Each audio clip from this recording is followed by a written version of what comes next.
every year for the past like 4 seasons, he misses at least 15 games a year, if not more. He is very injury prone, and he is not, he's not the final shot game-winning hitter, on a team either.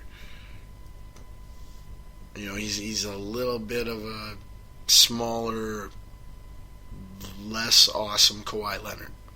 Similar to Kawhi Leonard, but not quite that level. Not that level. Not Kawhi level. And like I said, there's the size difference. Kawhi's got a much larger frame than Jimmy Butler does. Maybe part of the reason he stays healthy and Jimmy Butler doesn't. But that's one of the big talkers here. Apparently it's, we would be giving the 5th pick in the draft and Zach LaVine to the Bulls for Jimmy Butler. First off, the Bulls aren't going to take that trade. And second, I don't even know if that trade improves your team. You don't get anyone in the draft now, and you just gave one of your top 3 young prospects for an injury-prone veteran who is, at the prime of his career, but he might also be on the decline of his career as well because of his health issues. So I personally don't like it at all.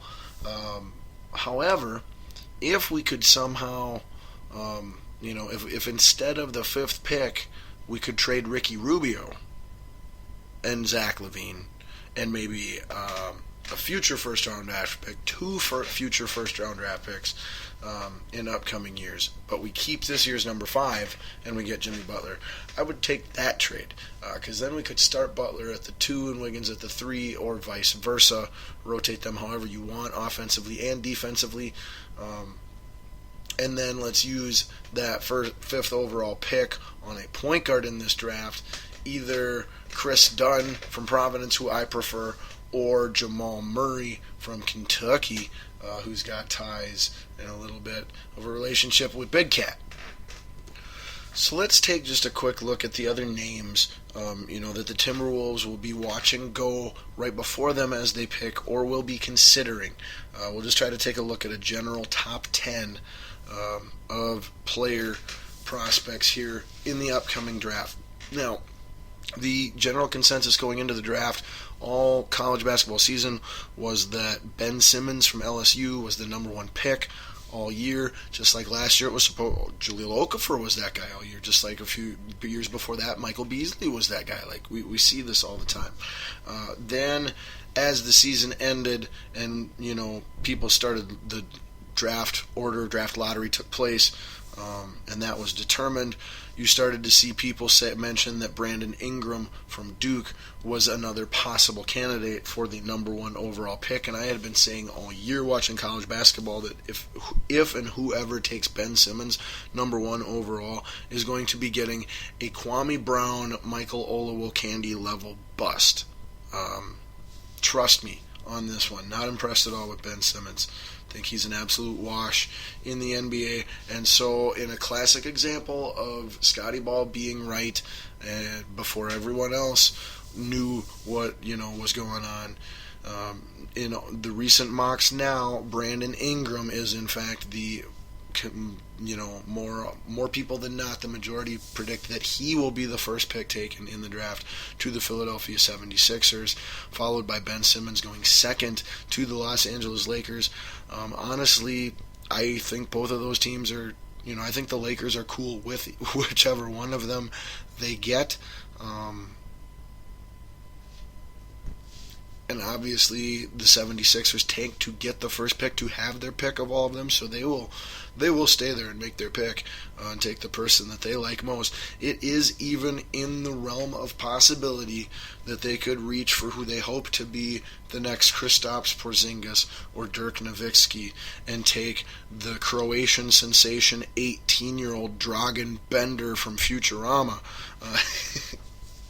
It is conceivable. That being said, I believe he makes the perfect sense, being 7 foot, 220 pounds, and the Boston Celtics sitting at 3. I do agree that makes perfect sense to go to them at number 3. They're already a 7-8 seed. playoff 6 through 8 seed playoff caliber team out in the East anyway, with a very stacked backcourt. So if you don't get Ingram or Simmons, it makes sense for them to take Bender. However, they might trade down and still get Bender as well, or take someone else. Currently, the Phoenix Suns sit at number 4, and to me, the names that they're looking from, in addition to Dragan Bender, will be guard/forward Jaylen Brown, guard Buddy Hield from Oklahoma, guard Jamal Murray, guard Chris Dunn. I think those are your next. Those are your only marquee names yet that anybody is going to be really, I think, overly excited about. Not that they're the only ones that are going to pan out, but those, in my opinion, those are the players. 4, 5, 6. There's 7 players in this first round that are worth wanting if they end up in the right situation on the right team. And like I said, we already mentioned Chris Dunn and Jamal Murray and Buddy Hield.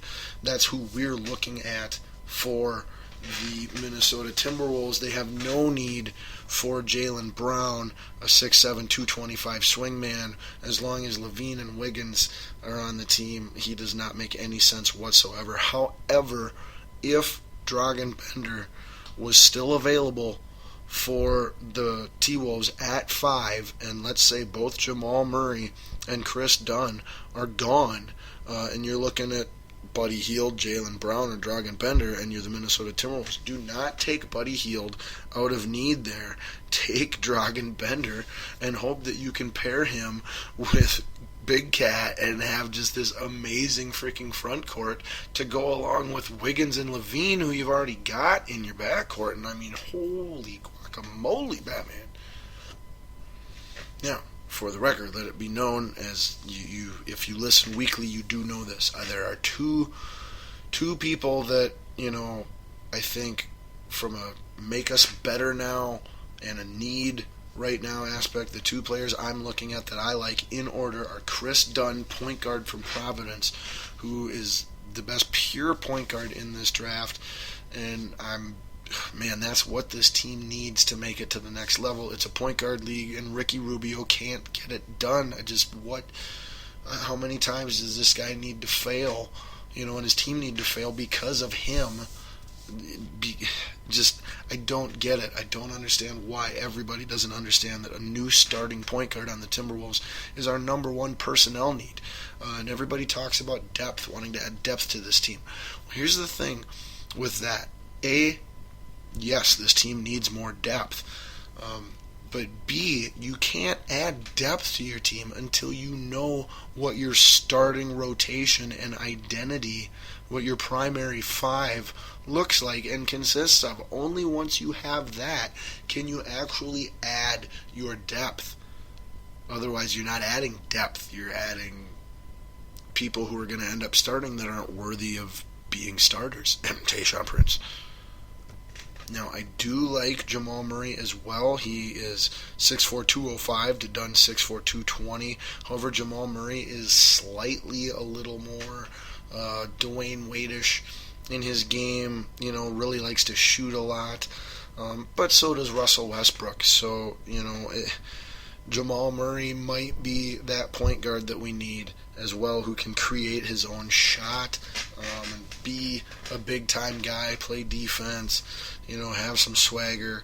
So I really think both Chris Dunn and Jamal Murray can come to the T-Wolves, be the starting point guard at some point in time before the end of next year, and make us one of the top 5 teams in the West for at least the next 5 to 10 years, depending on how long we can keep all these pieces together.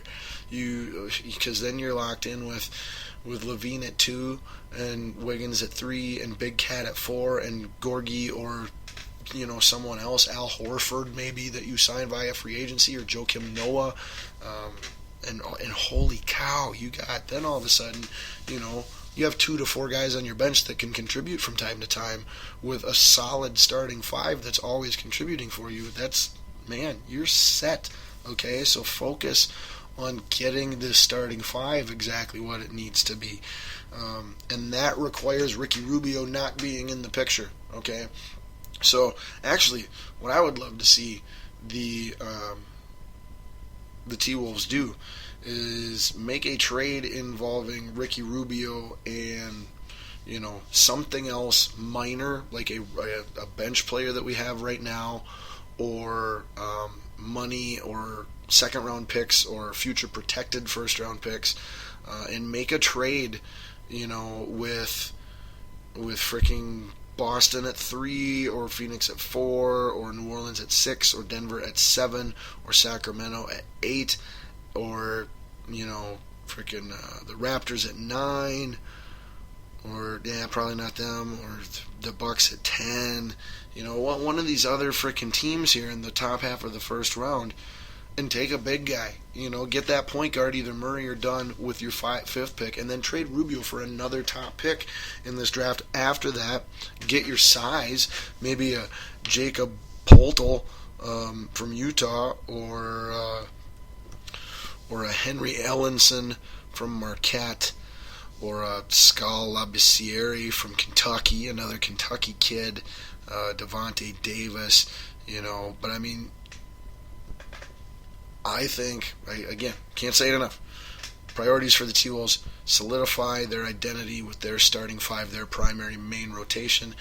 And if you want that to succeed to the fullest extent it possibly can, both immediately and long term, you got to remove Ricky Rubio from that picture, whatever it takes. All right, boom. Let's put out that ball from Balls on Fire, and we'll move to our next part of the show here, which I am, I'm still fired up about, because all these things are it's a giant Balls on Fire, but we're gonna, specify them and then quickie out when we're all said and done. But so, where do we go next? Do we go with the champion in the NHL, the Pittsburgh Penguins?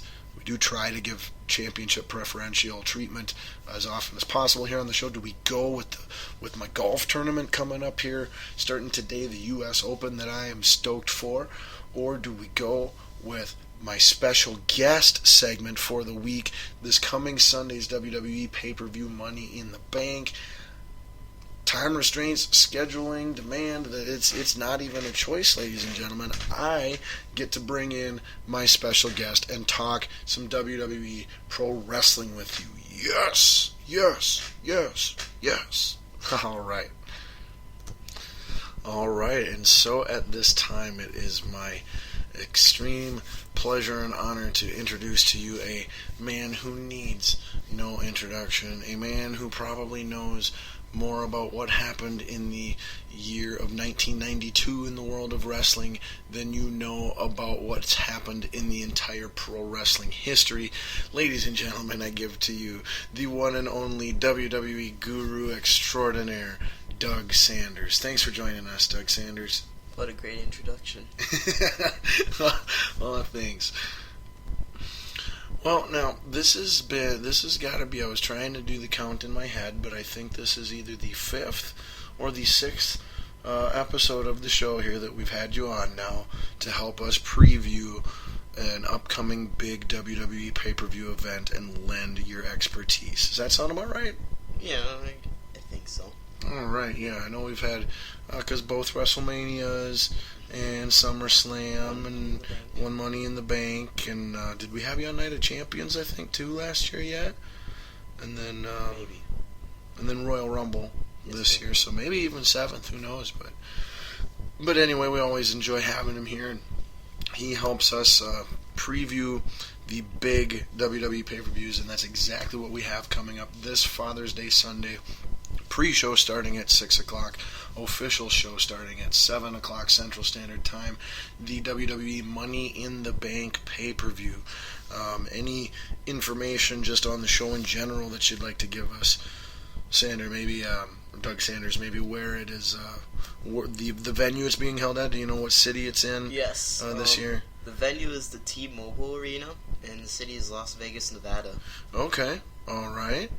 And then, obviously the the primary matchups at this pay-per-view is the big Money in the Bank ladder match, where there is a briefcase hanging above the ring, and people try to climb up to a ladder to get that briefcase, and inside that briefcase then is a contract that they can cash in at any point in time for the WWE